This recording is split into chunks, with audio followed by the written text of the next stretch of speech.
Hello, and welcome to the history of Rome. The founding of Rome is an event wrapped in myth. Lacking a credible historical record, it is impossible to know exactly what led to the establishment of the Eternal City. But we do know the legend the Romans told themselves, and have some idea of the population migrations that took place in central Italy at the time, so we can piece together a general timeline of events. There may be truth wrapped up in the official legend, and there may not, but it is a good story and an important one to know for students of ancient history. It is the story of a refugee Trojan prince, and how his great-great-great-great-great-great-great-great-great-great-great-grandsons would be wet-nursed by a she-wolf and later found the greatest city of the ancient world. The story of Rome begins with the end of the Trojan War. After Troy was finally sacked by the Greeks, Aeneas, chief lieutenant of Hector, managed to escape with a few followers. They boarded ships and set out into the Mediterranean to find a new home. Their odyssey took them from Asia Minor to the north coast of Africa, where Aeneas managed to sow the seeds of the three Punic Wars by seducing the Carthaginian queen Dido and then abandoning her. Virgil writes that in the final moments before she committed suicide, Dido cursed the descendants of both to eternal enmity. O my Tyrians, besiege with hate his progeny and all his race to come. Make this your offering to my dust. No love, no pact must be between our peoples. No, but rise up from my bones, avenging spirit. Hell hath no fury like a woman scorned. After securing an arch-enemy for Rome, Aeneas sailed to the west coast of Italy, where he and his followers hoped to make a settlement. Arriving in the territory of Laurentum, the Trojans were immediately met by armed locals who tried to drive them off. But their king, Latinus, decided to make peace rather than war with the foreigners and offered his daughter Lavinia to Aeneas, solidifying an alliance. This marriage came as quite a shock to Turnus, prince of the Rutuli, a nearby tribe, because Lavinia had already been pledged to him. Angered by this slap in the face, he led an attack on the combined Trojan and Latin forces. The Rutuli were defeated, but King Latinus was killed in the fighting, leaving Aeneas in control of both the Trojans and the Latins, who were rapidly intermarrying into a single people.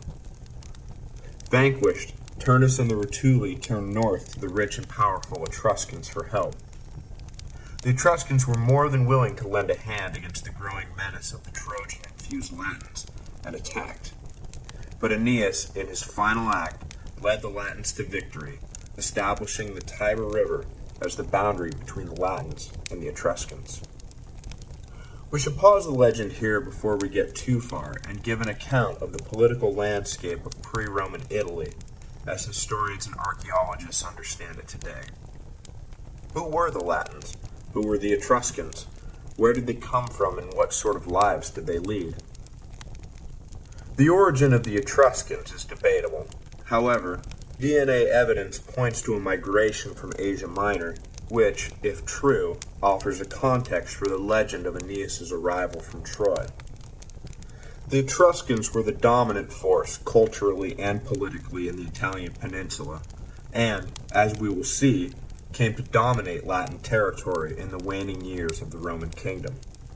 They had developed cities and a confederal state system long before the Latins, who remained in traditional tribal affiliations until the foundation of Rome, which was the first major settlement in Latin territory that could be called a city. The Etruscans were artists and craftsmen who had set up extensive trading networks that reached all the way to Greece. The trading roads between Etruria and the Greek cities of Magna Graecia in the south ran right through Rome, offering a clue as to the reason for its location. The Latins, in contrast, were simple pastoral herdsmen. Evidence from ancient burial mounds suggests the Latins were descended from Balkan migrants who crossed the Adriatic in prehistory. Mostly shepherds and farmers, they did not have any sort of advanced arts or crafts. What culture they display seems to be little more than a blend of Etruscan and Greek elements. Indeed, nothing about later Roman history suggests the Latins were innovative at all in art, religion, or letters. They excelled at warfare and engineering and administrating, but were merely students of philosophy, never instructors. Their gods, to take one obvious example, are little more than an adaptation of the Greek pantheon, Zeus becoming Jupiter, Hera becoming Juno, and so forth. What bound the Latins together was a common language, distinct from the Etruscan language to the north and the imported Greek in the south. Latin, of course, forms the basis for half the languages in Europe, and its vocabulary still dominates the legal profession. But enough humorless anthropology. After Aeneas died, his young son Ascanius grew to be king. The town built by the Trojan settlers had become too small for the exploding population, and Ascanius led a group east to found a new settlement called Alba Longa, which would become the seat of the growing Latin kingdom. Generation upon generation followed, and the Latins became powerful and secure. The kingship was passed from father to son until finally it rested upon the head of a man named Numitor. Numitor had a brother named Romulus who coveted the throne and decided to seize power for himself. Numitor was driven from Alba Longa, all his sons were killed, and his daughter, Rea Silvia, was forced to become a Vestal virgin to ensure she would bear no children who could threaten Romulus. However, after taking the vows, Rea was the victim of rape and consequently gave birth to twin boys. Rea declared that the god Mars was the father, but to no avail, and, for the crime of allowing herself to be raped, she was thrown in prison. The twins were sent to be drowned in the Tiber. However, the men entrusted with the task found the river flooded and left the boys in the sluggish water rather than slogging their way to the river itself, and when the waters receded, the babies were left alive and well in the reeds. Here, legend states that a she-wolf, coming to the river to quench her thirst, found the babies and offered her teats for them to suckle on. A herdsman came upon the scene and gathered the children up from the wolf who had been gently licking them and took them home with him. Even Livy acknowledges that the story of the wolf is a fable and postulates that it may have arisen because the herdsman's wife was a whore named Wolf.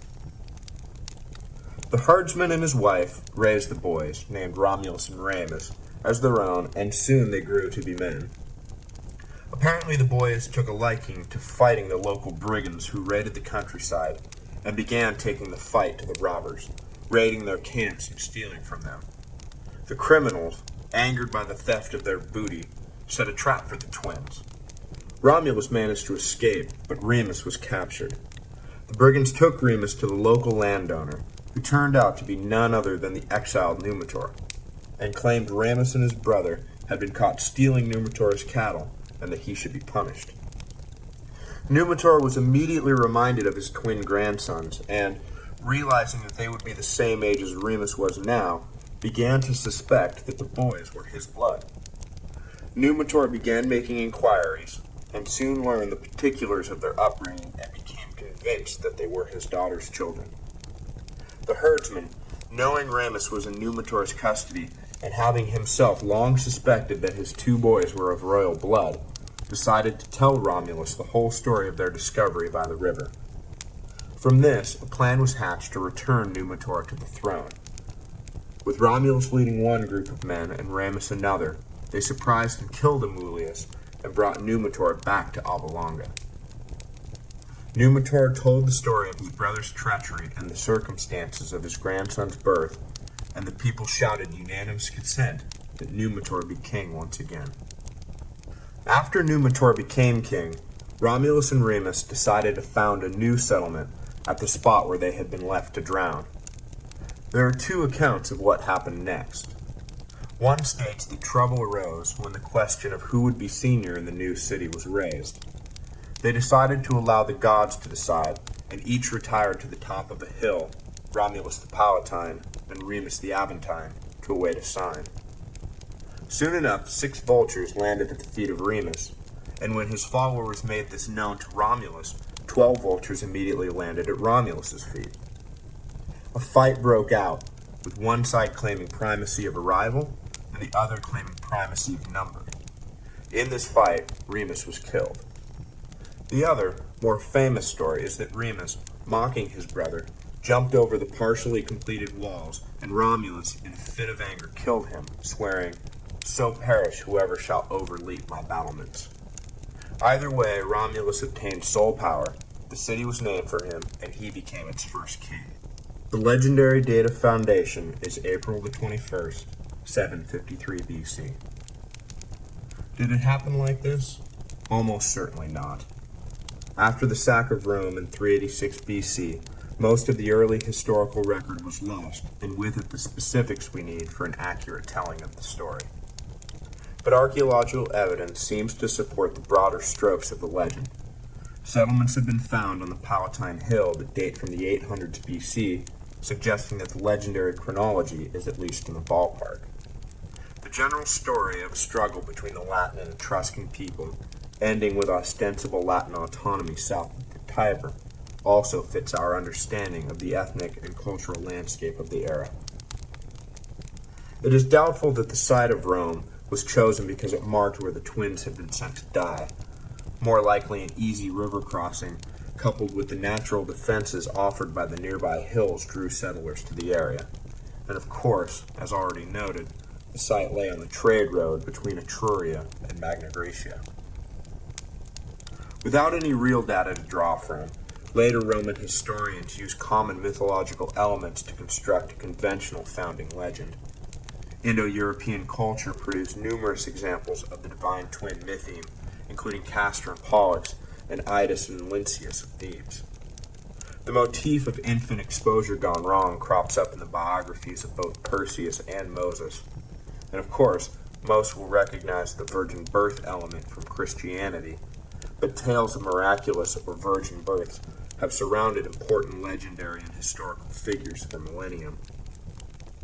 The addition of Aeneas gives Rome a lofty ancestor and connects their city to the Greek civilizations the Romans so admired.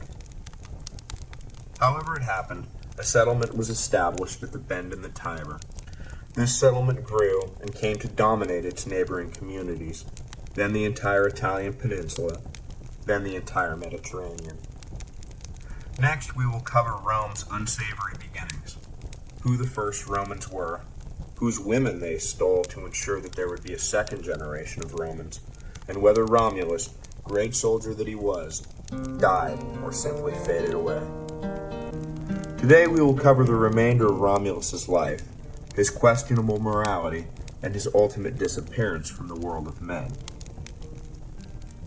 After Romulus founded the city, it became apparent that he would need to attract settlers in order to ensure its survival. To this end, he opened up the city to what could tactfully be described as colorful characters, but, put simply, they were the dregs of society. Fugitives, escaped slaves, debtors, and criminals all flocked to the new town to start fresh, and Romulus welcomed them with open arms. The first order of business in true Roman fashion was to establish an army. Romulus sifted through his new subjects and divided them into able-bodied men of military age and, well, everyone else. Most sources agree that the first legions consisted of 3,000 foot soldiers and 300 cavalry, but accounts differ as to whether there was initially just one legion or whether there were many.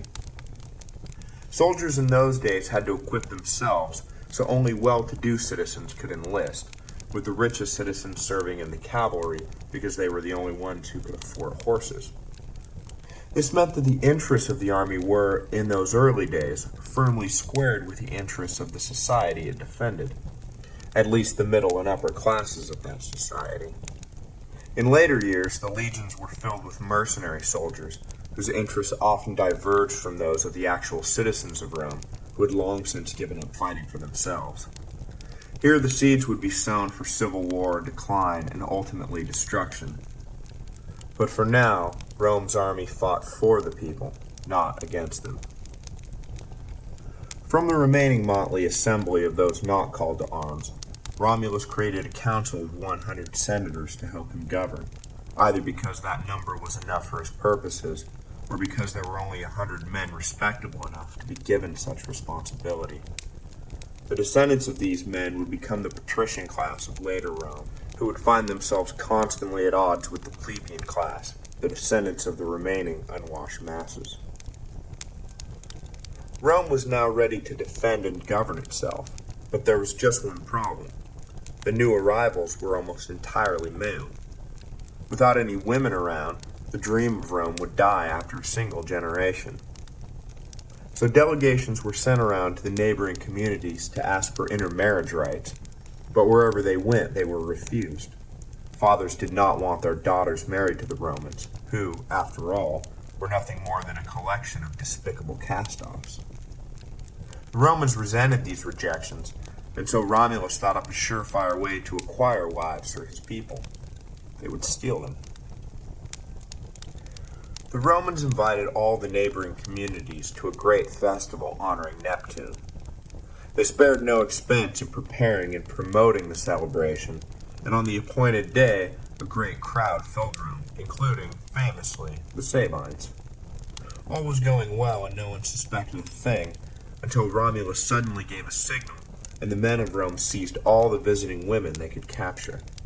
The festival was broken up, and the parents of the seized women fled the city, cursing the treachery of the Romans.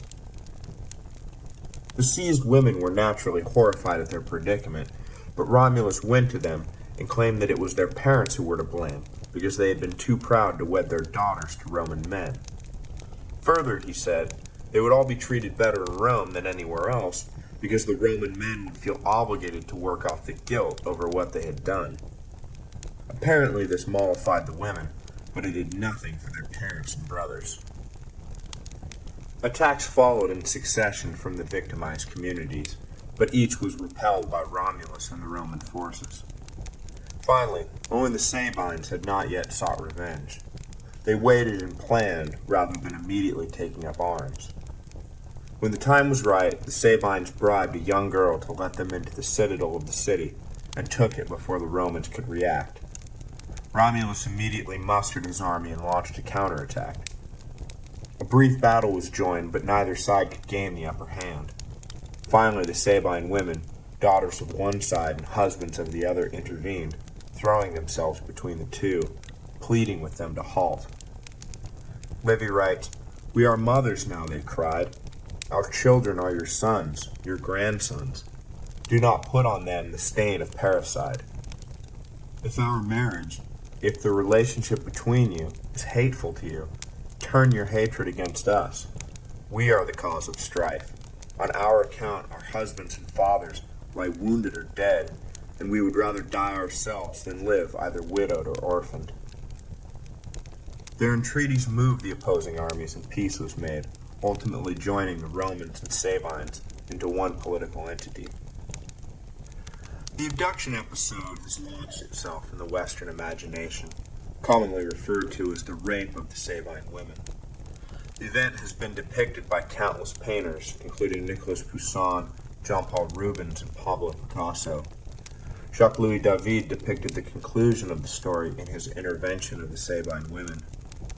Anyone who has read Watership Down will remember that the entire second half of the book is taken up with an adventure to secure female rabbits for the new warren, no doubt taking its inspiration from the Roman example, although in that case Hazel and his followers were far more ethical in their solution. After the Sabines joined with the Romans, a power-sharing agreement was reached, and Romulus agreed to rule jointly with Cassius, the Sabine king. The newly integrated citizens of the city were divided into 3 tribes, the first being made of Romans, the second Sabines, and the third the remaining population, mostly of Etruscan origin. 100 leading Sabines were then added to the Senate, doubling its size. Leadership thus established, Romulus formed the first great citizen assembly, the Comitia Curiata.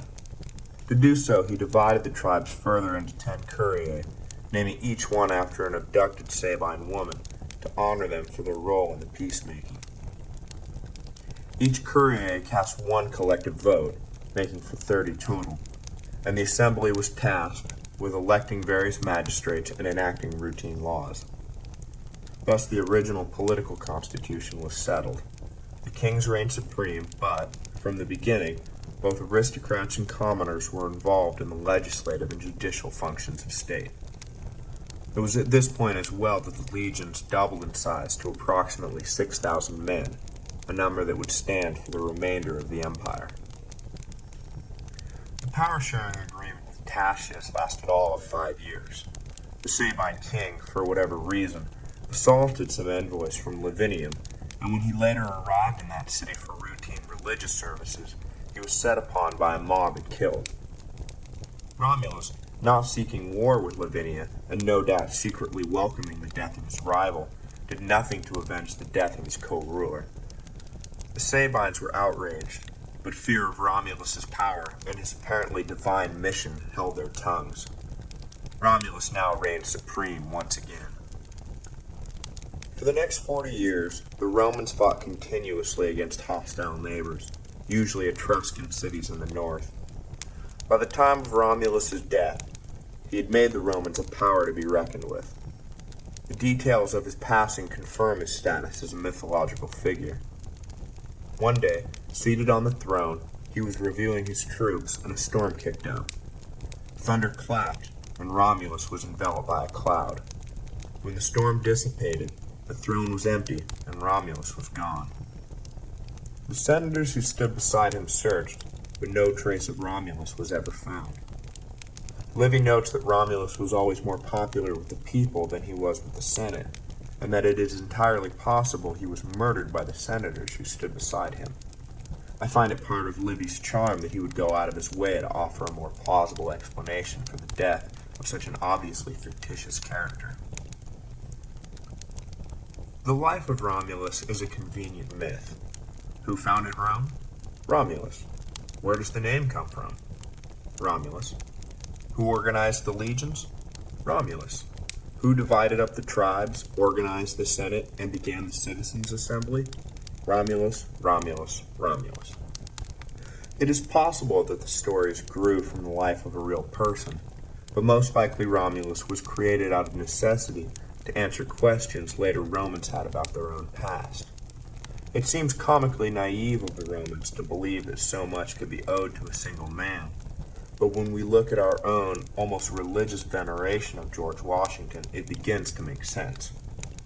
In 500 years, will historians be reporting that George Washington was born of a cherry tree and had wooden teeth to prove it, that he flew over the Delaware River, defeated the British Army, and designed the Constitution all by himself? It seems crazy, but as time goes by, the subtleties of actual events are compressed into small digestible units. Horatio Gates has already been pushed from the collective consciousness and is known only to historians, but it was his victory at Saratoga, not Washington's, that led the French to support the revolution and thus ensure its success. That story, though, is too complicated. Most Americans don't even know how critical French involvement was, let alone that Washington had little to do with securing it. Washington beat the British. That is the story of the American Revolution. As the years pass, will the name of Madison be lost? Hamilton? Even the great Thomas Jefferson, whose fame is second to none, may yet fall under the juggernaut that is this mythical Washington, as he, like Romulus, becomes the answer to all questions about the founding of America. Countless hands working patiently over years no doubt transformed Rome from a collection of shepherds into a regional power, but their names have been lost and their deeds have been rolled into the biography of a single mythical man. The early days of Rome stand in stark contrast to its later greatness. To say that the mighty empire came from humble roots would be a gross understatement and entirely misleading. I've always found it odd that more was not done to alter the details of Rome's unsavory beginnings. Founded by a man who killed his own brother and was raised by a whore, the city's initial inhabitants were thieves, crooks, and beggars. Such an unappealing lot that they could not find a single woman who would have them, they resorted to kidnapping. To protect their ill-gotten wives, they then proceeded to make war on their new in-laws. There is not a single sympathetic figure in the whole bunch. You almost find yourself rooting for the Etruscans to put this rabble down and restore some decency to the world. But alas, the Romans were strong and would not be conquered, even if they were total bastards. And this is the moral of Rome's birth. The Romans won and grew and thrived, not because they were right or good or moral or God's chosen people, but because they were strong and knew how to win in battle. Might may not make right, but it will make 1,000-year civilization. Join me next time as we discuss Romulus' successors to the throne, Rome's religious awakening, and how the kings were finally run out of town. Last time we finished with the death of Romulus, first and greatest king of Rome. Today we will cover his first 3 successors, who they were, and what roles they played in the evolution of Roman law and society. I call this section the 7 Kings of Rome because common historical nomenclature always refers to the 7 Kings of Rome, so though we will only be talking about 3 kings, it seemed appropriate to use the phrase as a title, even if it isn't technically accurate. Just remember, there were 7 kings of Rome. Oh, by the way, in reality, there were almost certainly more than 7 kings of Rome. The idea that 7 successive kings could reign for an average of 35 years each stretches credulity. Nowhere else in the history of mankind have 7 monarchs in a row managed such continuous good luck. The stories handed down to us of Numa and Hostilius and Marcius and the Tarquins are no doubt apocryphal, meant to cover the ground between Romulus and the founding of the Republic, while explaining the evolution of the city's culture at the same time. So just remember, even though there weren't really 7 kings of Rome, there were 7 kings of Rome. After Romulus died or disappeared, there was a crisis. Who would lead the Romans now that their first and only king was gone? Trouble arose not just from the question of which particular man would reign, but also from the question of what tribe he would be from. The Sabines, who would suffer the sole rule of Romulus in silence, now wished to see one of their own placed upon the throne. The Romans found this idea preposterous, but the Sabines refused all Roman candidates, and the Romans, in turn, refused all Sabine candidates.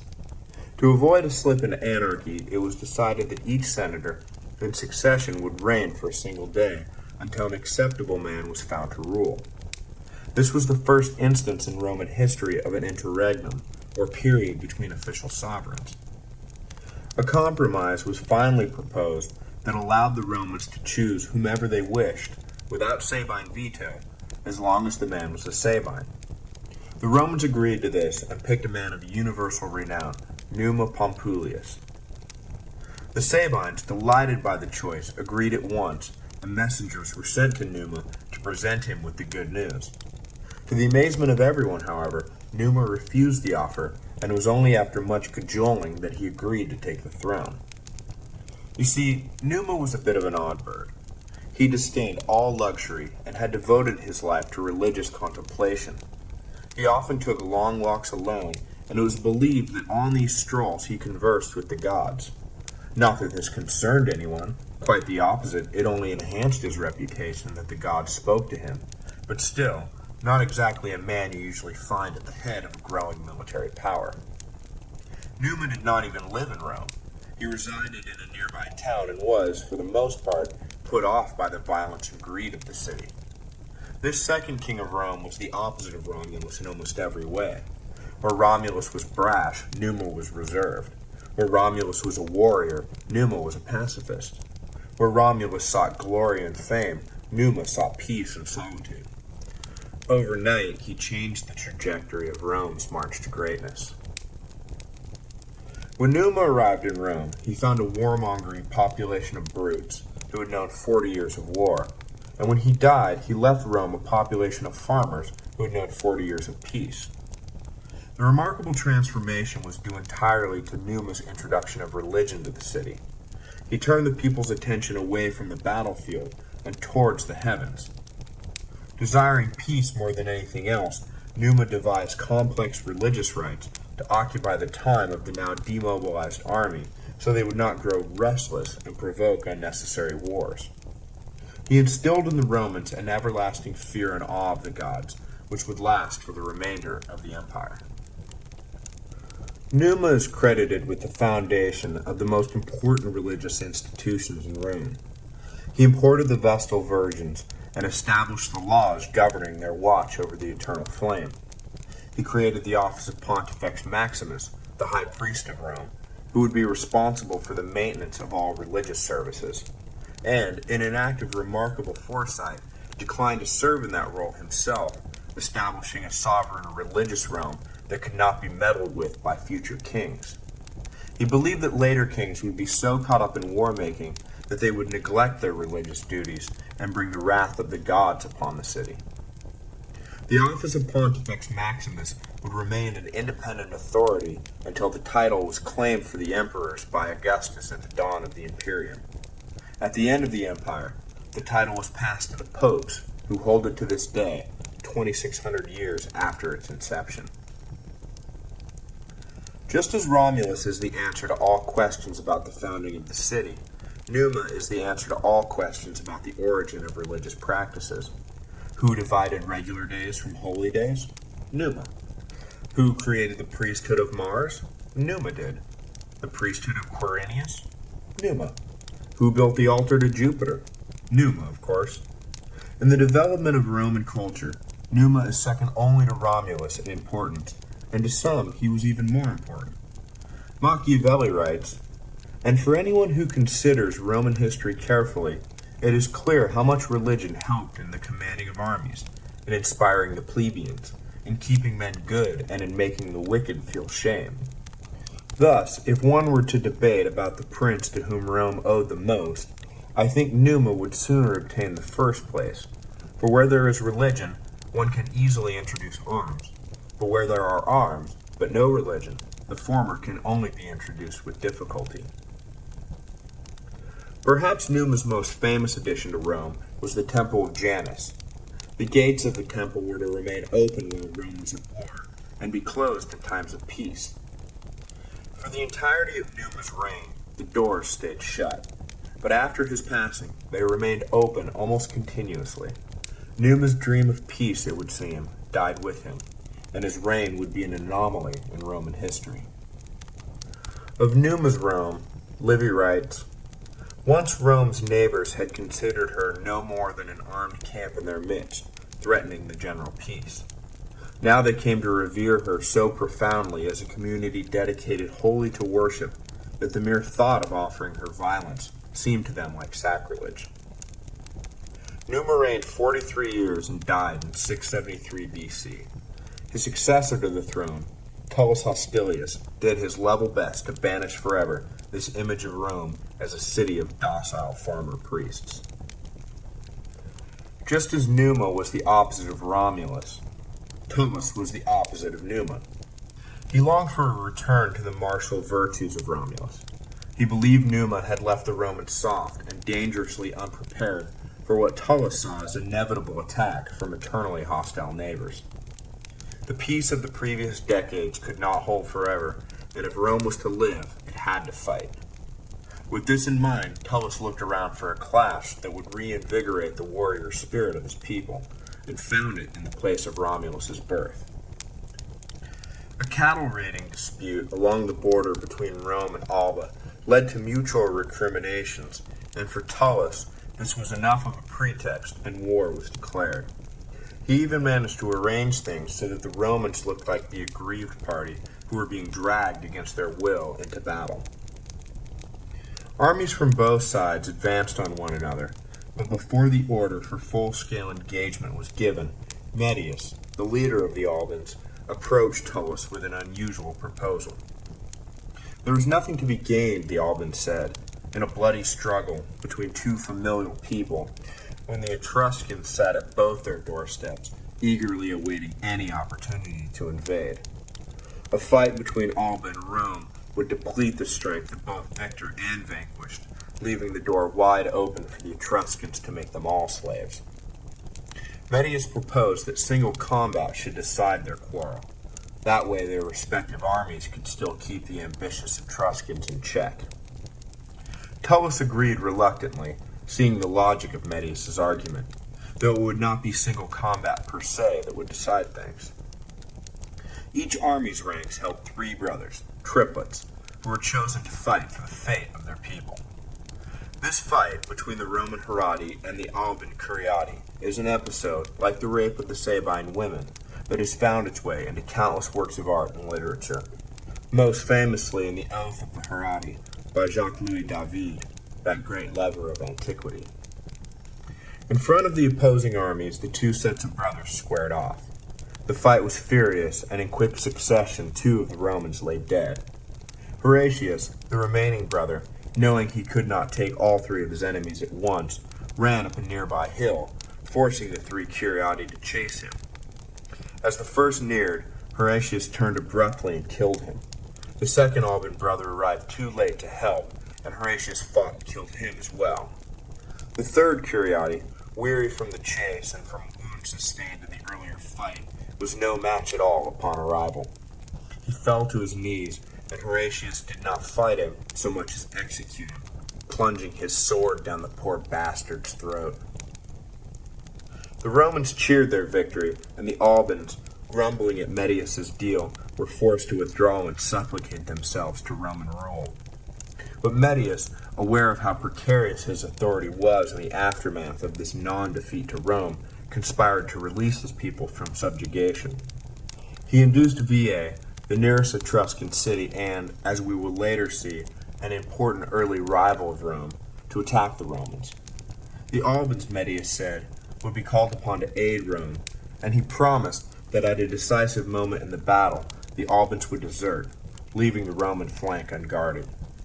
Veii jumped at the opportunity to crush Rome and attacked immediately.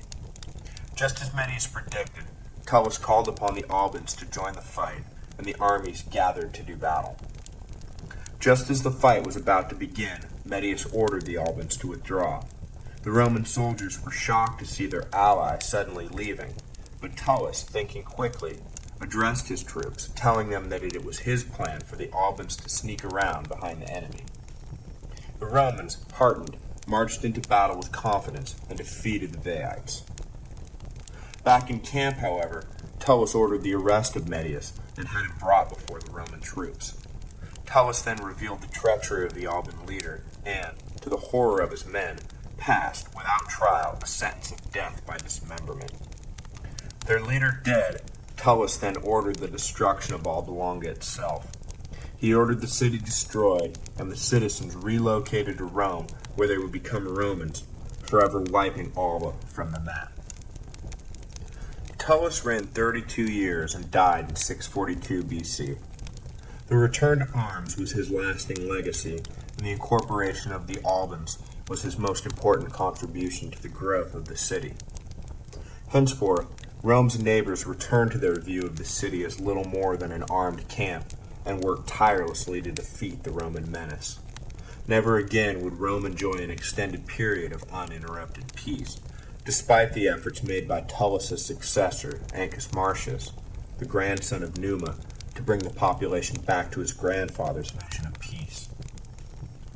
Less is known or told about Ancus than any of his predecessors, but we do know that he attempted to follow in the footsteps of his grandfathers, but with far less success. Events conspired to force war upon him, and despite his natural proclivities, he accepted his fate and led the Romans into battle. A confederation of Latin communities who chafed under Roman dominance took Ancus's succession as the perfect opportunity to attack, believing they had another Numa on their hands who would be an easy mark. But Ancus accepted the challenge, and the Roman forces, battle-tested by their years under Tullus, routed each in turn. The defeated inhabitants were forced, like the Albans, to abandon their homes and settle in Rome, while Romans were sent to settle the vacated towns. Through this policy, the population of the city swelled, and the surrounding countryside was filled with subjects loyal to Rome.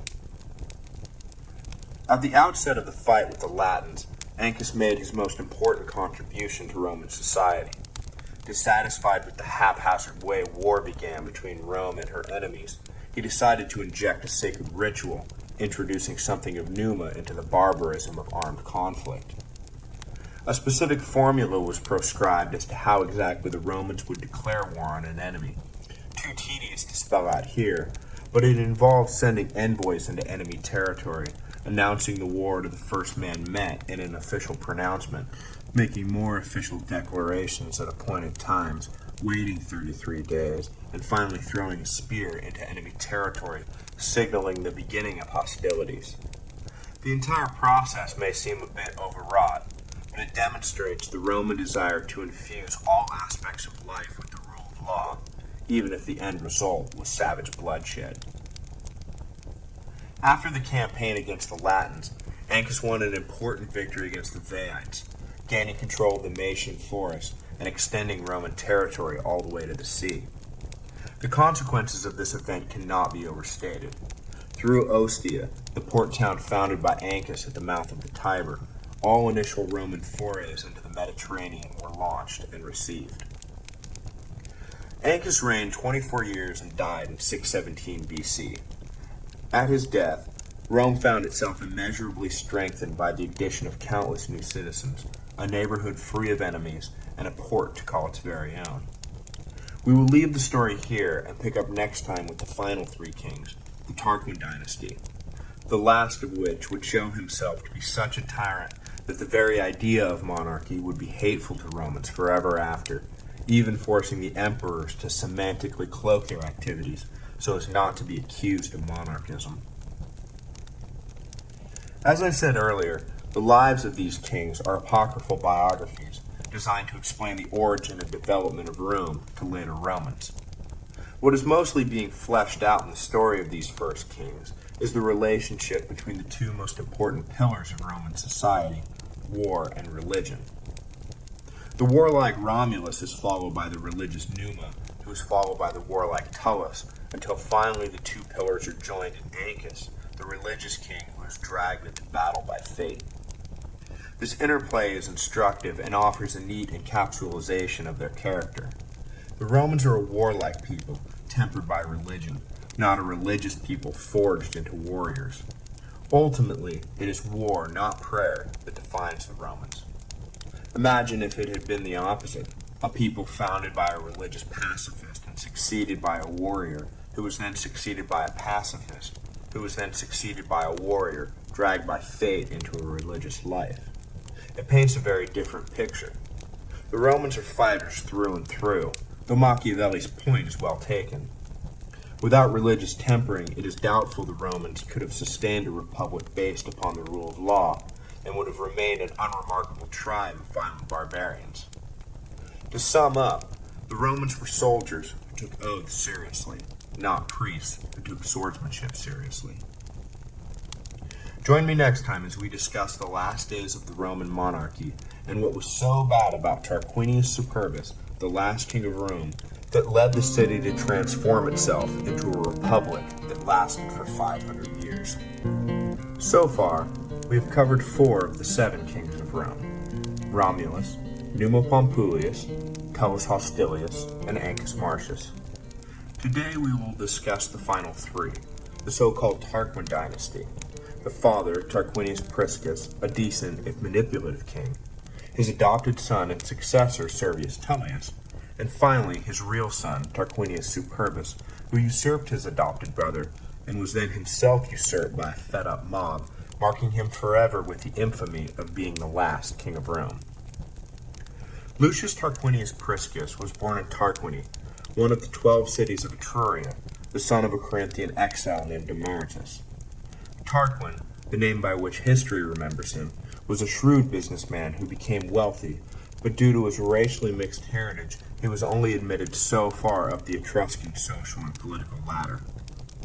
Angered at being denied the respect he felt he deserved, he decided to move to Rome, a city famous for offering men a fresh start. In Rome, Tarquin made an immediate splash.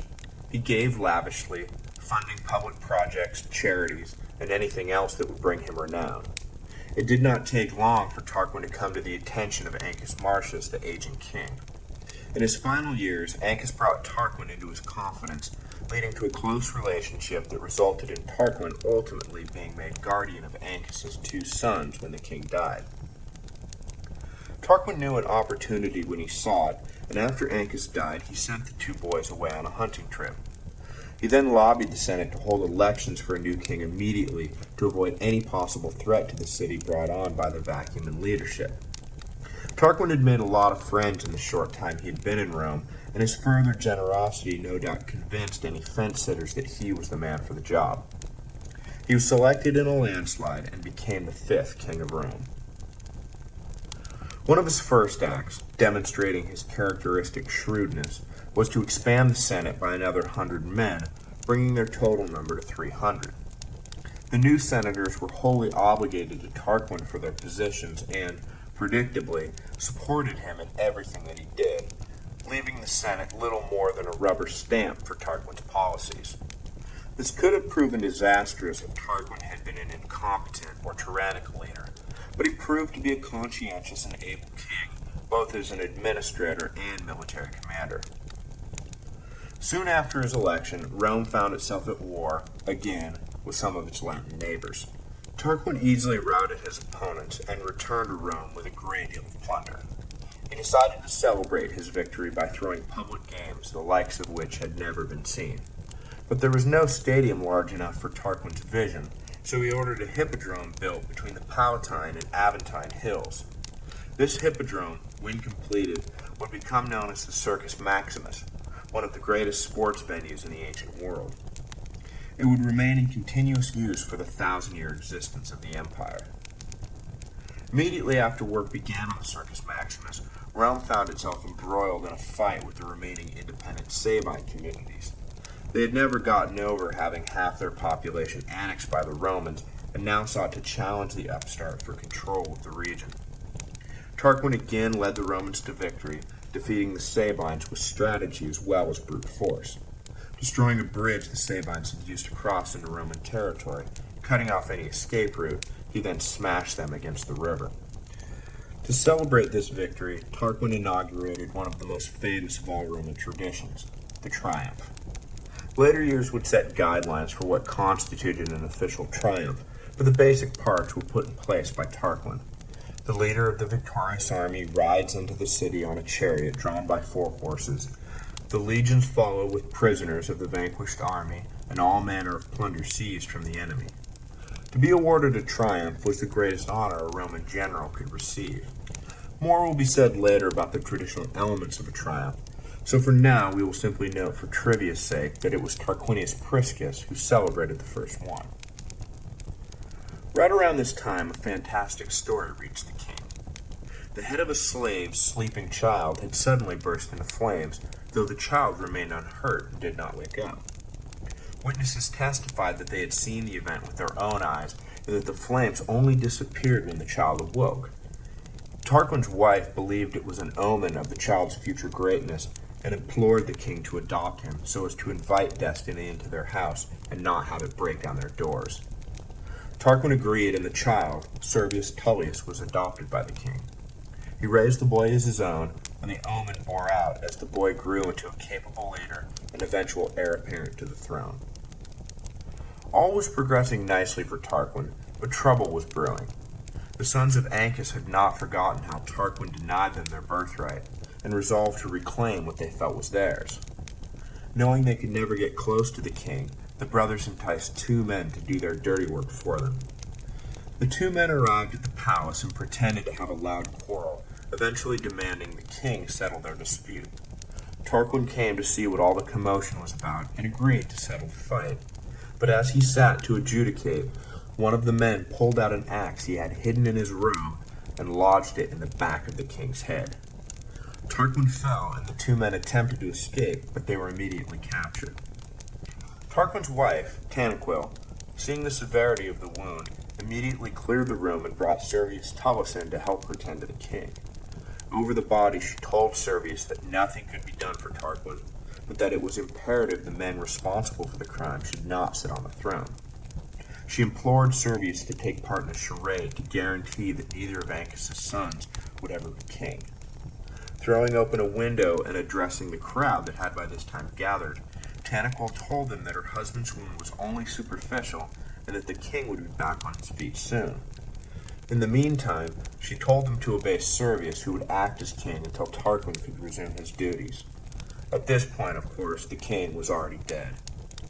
Tarquin reigned 37 years and died in 579 BC.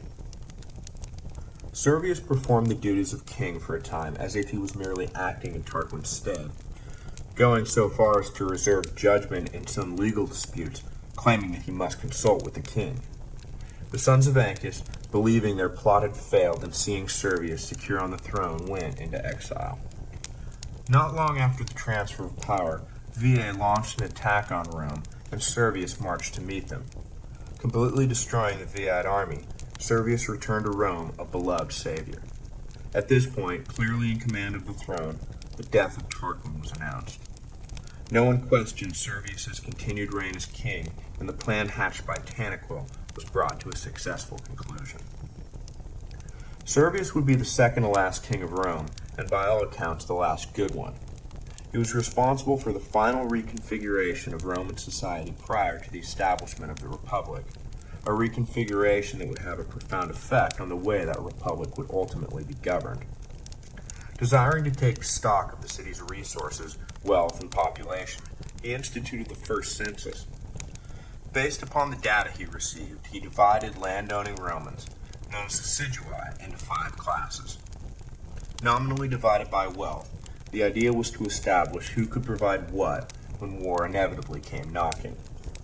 The first class was the richest, able to provide a helmet, round shield, bronze breastplate, leg armor, sword, and spear. The second class provided all the same equipment as the first, save for the breastplate. The third provided the same as the second, but for the leg armor. Only a spear and javelin were required of the fourth class, and the fifth provided merely slings and stones. Sandwiching these classes were the richest of the rich, already separately designated as equites, cavalrymen able to provide horses, and the poorest of the poor, i.e., most of the population, who were exempted from military service. Men aged 18 to 40 from the 5 classes formed the legions when the need, which was often, arose. The classes did not serve a strictly military function. They also formed the basis of the new Roman electoral college. The old tribal assembly created by Romulus, the Comita Curiata, was surpassed by Servius's new Comita Centuriata.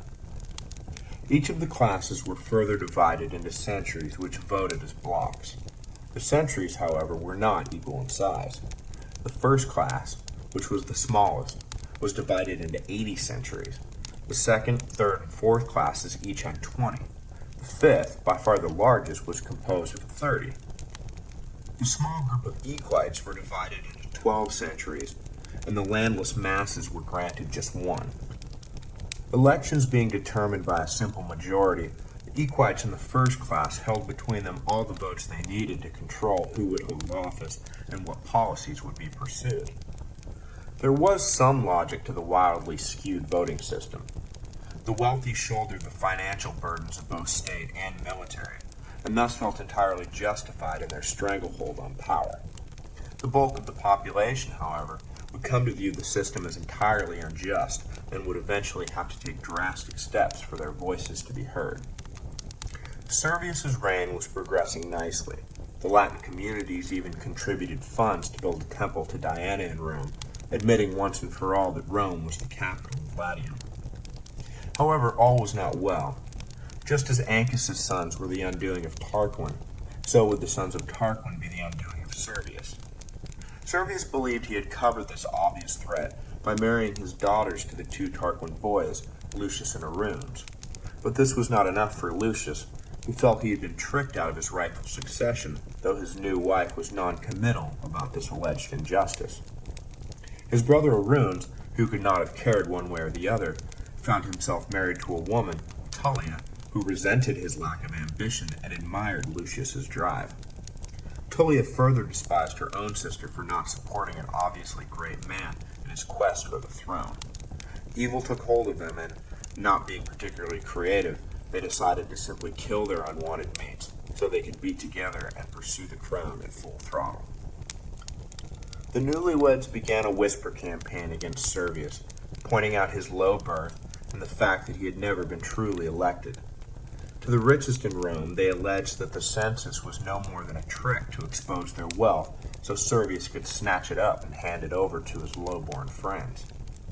Lucius grew ever more bold as he gained support, until finally he decided to make his move. He went to the palace while Servius was away and sat upon the throne, demanding that the Senate assemble before him. When they did, out of a mixture of fear and confusion, he demanded they kneel before him and hail him King Tarquin. He was in the midst of a lengthy speech degrading Servius when the old king appeared, demanding an explanation. A scuffle ensued between the supporters of Tarquin and those loyal to Servius, and in the melee, the old king himself was struck and killed. Servius had reigned 43 years and died in 535 BC. Lucius would become known to history as Tarquinius Superbus, or Tarquin the Proud, the last king of Rome. From the start, Tarquin was the very model of a tyrant. He was vain, arrogant, pompous, and dismissive of both the people and the Senate. He built monuments to himself at the expense of the rich, using the labor of the poor. Smart enough to understand his shaky position, having seized power without so much as a nod to electoral formalities, he chose fear as the basis for his reign. He claimed for himself all legislative and judicial functions and dared anyone to oppose him. Those who did quickly regretted their choice. Tarquin arrested, tried, and executed his opponents, completely bypassing the traditional court system. He confiscated property whenever he saw fit and arbitrarily reduced the ranks of the Senate, leaving it anemic and unable to counter his actions. Tarquin's misconduct was not confined to the city itself. He sought to consolidate Rome's power over Latium, and to this end called a council of the local nobility. He let them sit all day without making an appearance, until one of them rose to declare that Tarquin was making them wait on purpose to show that he could order them around at will. Just then Tarquin finally appeared.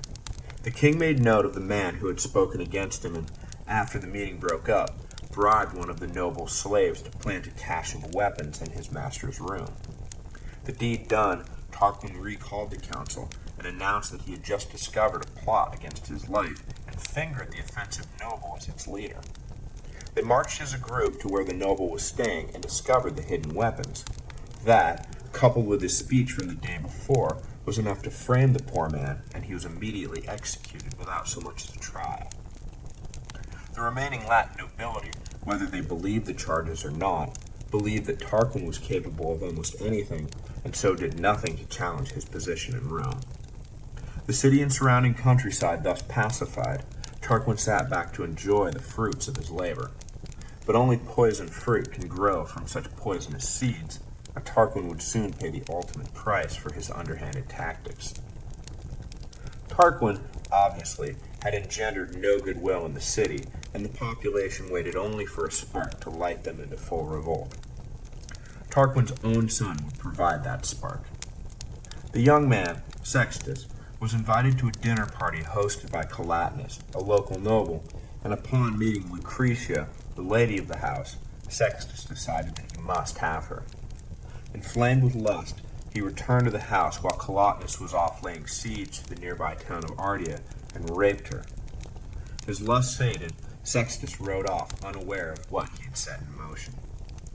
Collatinus, riding back to Rome with a certain Lucius Junius Brutus, was met by a messenger who bid him return to his house at once. There, surrounded by her father, Collatinus, and Brutus, Lucretia told him what Sextus had done, and then, overwhelmed by shame, grabbed a knife and stabbed herself in the heart. The three men, grief-stricken, stood over her body and swore that the Tarquins would pay for her death. Returning at once to the encamped army in Ardea, Brutus raised them into revolt with a stirring speech denouncing the Tarquins as oppressive criminals. He then led the army back to Rome, where he planned to expel the Tarquins once and for all. Arriving in the city, he marched through the streets and found a population slaving away on Tarquin's various pet projects and ready for revolution. Tarquin, at this point, having heard of the mutiny in Ardea, had ridden out to take control of the situation, but instead found his army gone and himself in exile from the city he allegedly ruled. Tarquinius Superbus reigned 24 years and would die seeking, but never regaining, the throne. Back in the city, the liberated people declared the Tarquins enemies of the state and forever barred them from Rome. The Comita Centuriata was convened, and it was decided the king should never again rule Rome, and that 2 men should be elected annually to be leaders, so that power could never again be concentrated in the hands of a single man. Collatinus and Brutus were duly elected and were inaugurated as the first 2 consuls in Roman history. The year was 509 BC, and the most famous republic in the history of the world was born. The story of the ill-fated Tarquin dynasty casts an interesting shadow over Roman history. Through the obviously apocryphal royal biographies, a general outline of actual history begins to emerge.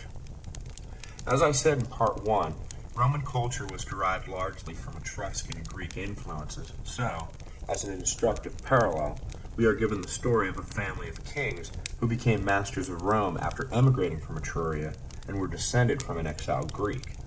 There, in the micro story of the Tarquins, is the macro story of all Rome.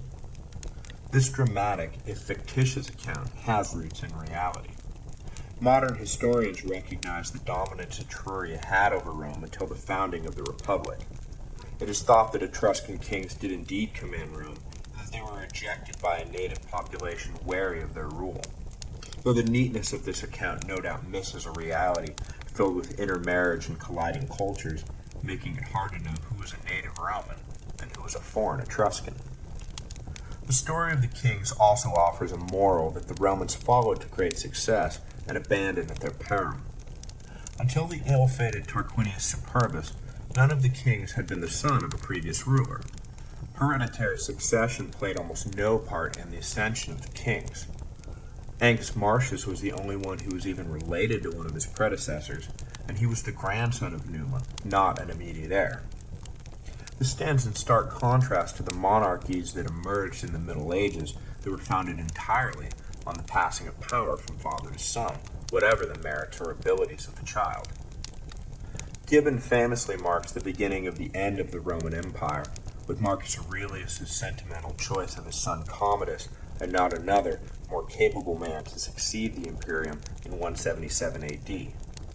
The choice ended 5 successive transfers of power from the emperor to a man chosen on merit and not relation. The 100-year period of the so-called 5 good emperors marked the height of Roman power, wealth, and stability.